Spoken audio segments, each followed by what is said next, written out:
Okay. Hi everyone, how are you doing today? I hope you have an exciting time so far, and I hope you're actually meeting and greeting. I see the event is a meet and greet, so at the core of every session, I think there should be a sort of connection between attendees, and I hope you're doing just that. I'm very excited to be part of this gathering today. Thank you very much to the organizers of the DevC Meetup Aba. I am Amarachi Johnson Ubah, and I'm a community manager at She Code Africa. I would have really loved to be present in person, but I am miles away and I wasn't able to make it physically, but nevertheless, I am with you all. And as I said earlier, it's my pleasure to be here. So today I'm going to be talking about leveraging the power of tech communities.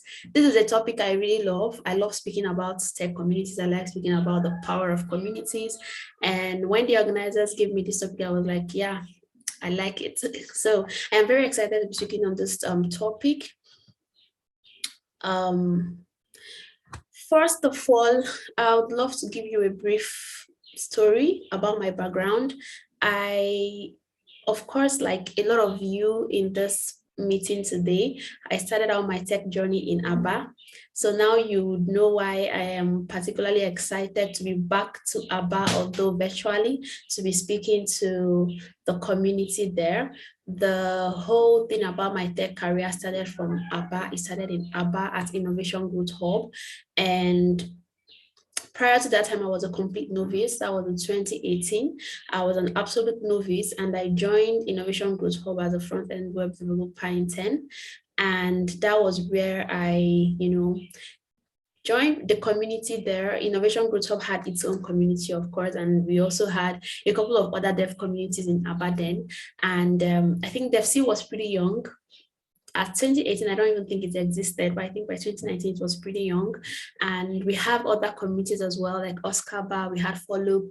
I think we had the startup weekend. That was more like an entrepreneurship thing, but then it still gave us avenue to build products and probably contribute skills. And then with time, I moved into being a developer community manager. And a lot of people usually ask me, like, how were you able to, thrive all the way from Aba to even being part of global communities or even African communities or communities that catered for Nigeria? And I usually tell them it's all about community. I usually see myself as a community thought person because I wouldn't have been where I am today without the power of community. And that's the reason why I love talking about community. I love speaking about community. I like encouraging people to belong to communities because it can be overemphasized. It's important that we belong to tech communities, and we're going to be seeing why in the next slide. Why do you need to join tech communities? Some people feel tech communities are needless. Some feel like it's just a bunch of people coming together to make noise or something, but it depends on the perspective you're viewing it from. If you view community from the positive perspective, you would see that there is nothing to get out of community aside from positivities. There are important things you get out of community, and one of it is support. As a newbie in tech, or even as an experienced developer, you would need the support of other people who are in that journey with you. There is no challenge you face today that people have not faced in the past, or there are even people who are currently facing them. So when you join tech communities, it helps you to network, or it helps you to meet people who are on that path with you, or even have gone ahead of you, or are still coming behind you, whichever way. But then at least you're sure that you're going to be getting support. Getting into tech is like the very basic. Everybody can get into tech. I mean, if you want to start being a front-end developer from today, you can quickly download your VS Code, start, save your first doc with .html, and you open your HTML tag, you close it, you're already a front-end, you're a front-end person, you've already started, you've started creating a web page, right? But starting is just like the very, very basic thing. Being consistent and staying put in the journey is where the problem lies. That's like the bulk of the whole thing. And if you don't have the support of a community. Times will come when the journey will become overbearing. Time will come when you don't feel like moving ahead, you feel like giving up. And if you do not have a community of people who at least inspire you, who you work with, who you gain some strength from in those very dead periods, I assure you might not go so far. Then secondly, sharing experiences. When you learn and you don't share, I don't really know the satisfaction you get from it anyway. So when one of the ways to solidify your learning is by teaching people, sharing what you know with people. You can share it in different forms. You can share it via blogging, that's very technical writing. You can share it via speaking at events.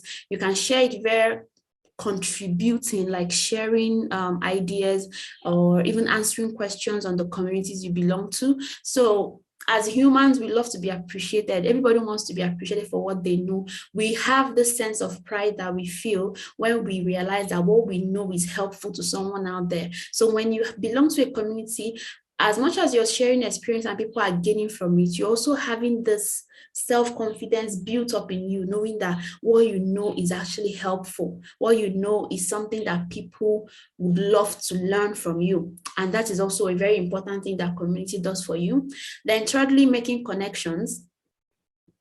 There are a lot of people out there who are also in tech, in front-end development, back-end development, but you can't meet them if you don't get to the places where they conglomerate, kind of, right? You can't be able to meet a developer all the way from Aba, maybe a developer who lives in the US, if you don't find yourself in the same channel where they belong to. So then when I was in Innovation Growth Hub, I was part of the HNG program in 2019. I think it was HNG 6 or HNG 7. I was one of the finalists that year.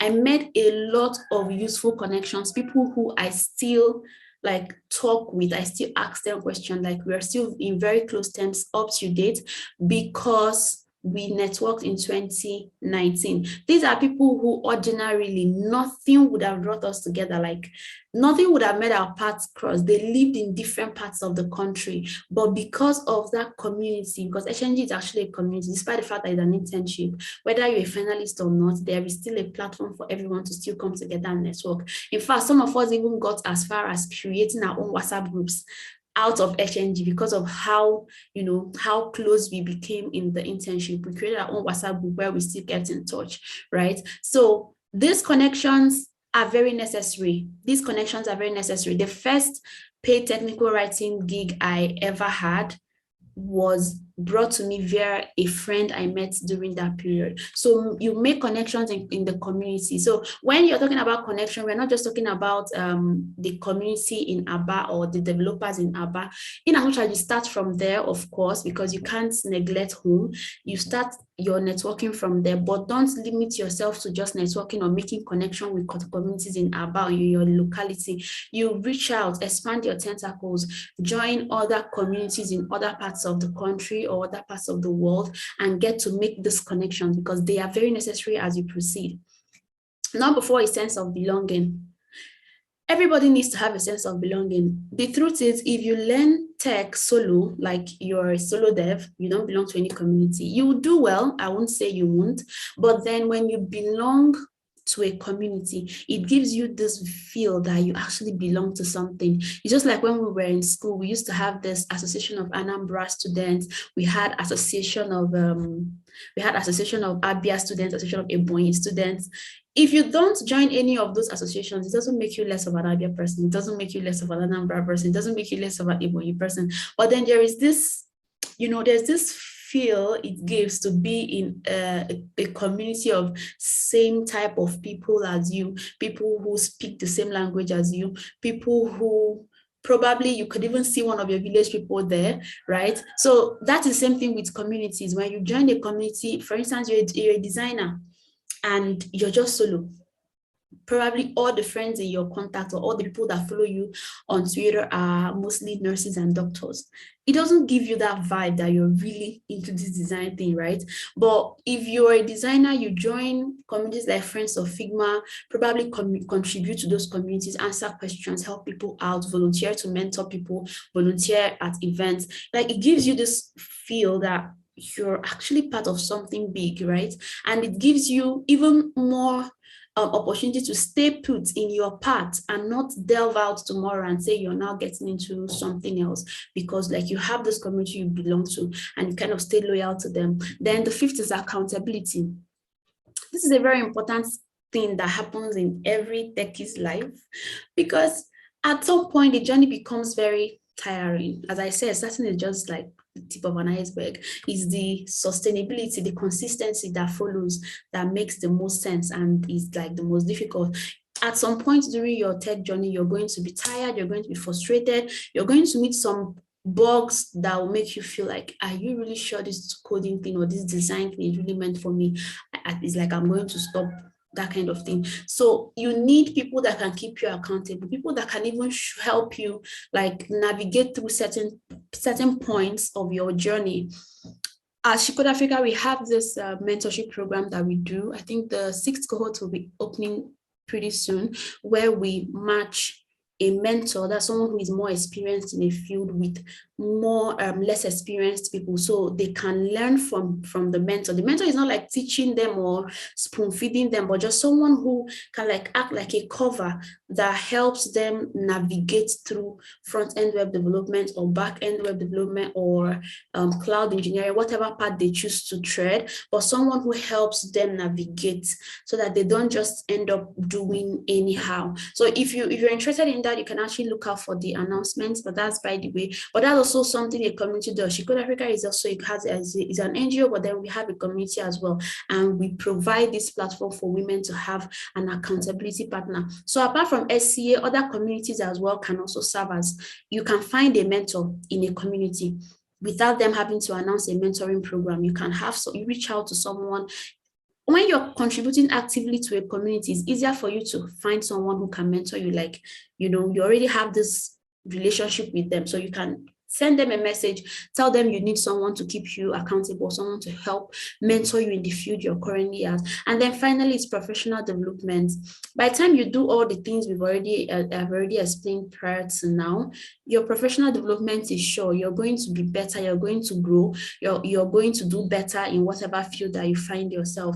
And when I talk about communities, and I usually use dev and designers more, communities are not restricted to just these 2 career paths. Of course, in tech, there are a lot of other career paths. We have digital marketers, we have community managers, which are like my field. We have technical writers, we have program managers, project managers, cloud engineers, that are the DevOps guys. We have even the Web3 that is currently brewing, that's the blockchain area. So all these people have communities. So it's important. These importance I listed are also the same thing available for every other community you decide to join tomorrow. So what are the ways you can contribute to tech communities? Because as I said, it is not enough to belong to a community. You need to contribute. Belonging to a community is as simple as asking DevC to send you a link to join their Facebook group. But when you click on that link and join the Facebook group and you keep mute, you're just like a passive member, year in, year out, nobody hears from you. No, you don't even react to post, or not talk of like posting or anything. It's as good as not belonging to a community. Nobody knows you. You don't attend meetups. You don't network. You're just there, right? It's not just enough to belong to a tech community. Please, this is a typo. It is not enough, please, to belong to a tech community. You have to actively contribute to the communities, make yourself relevant. The best way to learn is to teach. So let's look at some of the ways you can actually start contributing in the communities you belong to. First is technical writing, or some people can call it technical blogging. So as a member of a community, as a member of tech community, when you learn something, you can decide to share it, write about it. You can create a blog on Medium or dev.co or Hashnode. They are free. You create these blogs, you write about the things you're learning. This was also one of the ways I joined. I said contributing to communities. I have a couple of articles on my blog, amarachijohnson.com. If you go there, you see a couple of articles I write based on the things I've learned. And these were the things that helped me get relevance in the tech community. So the second is volunteering. This DevC meetup that was organized, I know they were organized by a bunch of volunteers. So you look out for communities like this, check out for when they are calling out for volunteers, and you volunteer your time, volunteer your skill. For an event to be successful like this, they need social media managers, they need designers, they need people that will take care of logistics, they need people that will take care of protocols for the speakers. There are a lot of teams involved for every tech event you see, and most of them are volunteers. When you see some of these tech communities organizing big events, sometimes you're tempted to think that they are being paid to do those things. Most of them are actually volunteering roles. So volunteer your skill, volunteer your time to communities around you. It's a good way to contribute to communities around you. Then the next is open source contributions. A couple of open source projects have communities around them, and the way for you to contribute to open source communities is actually by contributing to the open source projects, right? For instance, this community called Layer 5 is an open source community, but if you want to really be active in the open source community, one of the ways you can do that is to actually contribute to the Layer 5 project and probably help answer questions in the Layer 5 community as well. A community like Open Source Community Africa, we had a couple of projects before, I don't know about now, but we had a couple of projects prior to now where we wanted people to come and contribute to, I think, our website then. So those are some of the ways you can actually contribute to some communities via open source contributions. And you can also speak at events, look out for CFPs. Don't say you're a newbie, you don't have a lot of knowledge to share. A lot of communities look out for newbies, and they have an open door for newbies. They are very accommodating of newbies, so, or first-time speakers, as the case may be. So apply for this CFP, speak at these events. When you're speaking at an event, you're not just sharing your skill with people, like you're not just sharing and they are receiving, you're also throwing the spotlight back on yourself. People are hearing you, people are seeing the things you know. So it's a win-win in both sides, both for people who are attending and even for you as a speaker. Then the next is organizing events. We have a lot of events that go on. You can be an organizer for one of those events, reach out to the organizers and ask them if they need help. Yeah, ask them if they need help. Then you can also be the organizer of communities. Aba, for instance, still lack a couple of tech communities. Like I don't think the Oscar chapter in Aba is currently active. The Shikode Africa, there's no Shikode Africa chapter in Aba. I don't think Friends of Figma, I don't know how active that community is right now. So if you see some communities that you feel like, okay, Aba needs to have a subsidiary of this community, you can apply, reach out to the organizers, like the main organizers of the communities, and tell them that you'd want to create the branch of that community in Aba, or it depends on the city where you stay. They usually, once you apply and they go through your application, it sounds very reasonable. Of course, they're going to make you an organizer of that particular community in your city. Then the last is supporting others. When you belong to a community, most communities have like Slack channels or Discord channels or Facebook groups or even WhatsApp group, as the case may be. Support people. When someone is in need of something, maybe someone needs answers to a question, someone is stuck with a bug, someone is confused about what to do about his or her program, or any problem, it could arise in different forms. Reach out to them, volunteer to help them, support them, because eventually you will also need such support in future. Then these are some of the tech communities that you can join. We have the Open Source Community Africa. We have Shikode Africa. Shikode Africa is only for females. We have the Meta DevC, which we have the branch here in Aba. We have the Women Tech Makers. They also have like their community spread across the country. We have GDG, same. We have Dev Career. I think Dev Career, the new cohort is currently ongoing. It's a nonprofit that I think helps to provide both training and laptop to people who want to who want to venture into tech, but they don't have the resources or something. So you get trained and you also get a laptop within a space of like 3 months. So you can check them out on Twitter or check their website. Then we have Web3 Ladies, that's for ladies who are interested in Web3 blockchain space. Then we have the Kubernetes Community Days Africa for people who are interested in DevOps, cloud engineering, or Kubernetes, as the case may be. Then we have Figma Africa. They are usually called Friends of Figma.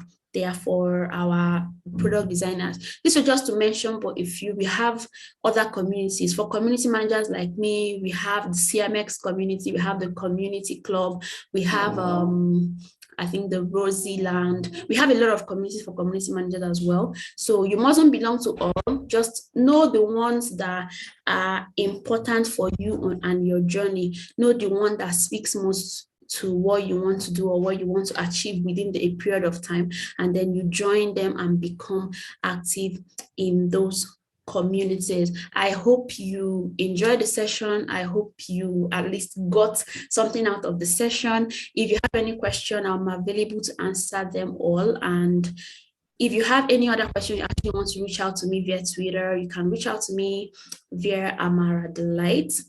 Thank you once again for your time and have a beautiful day.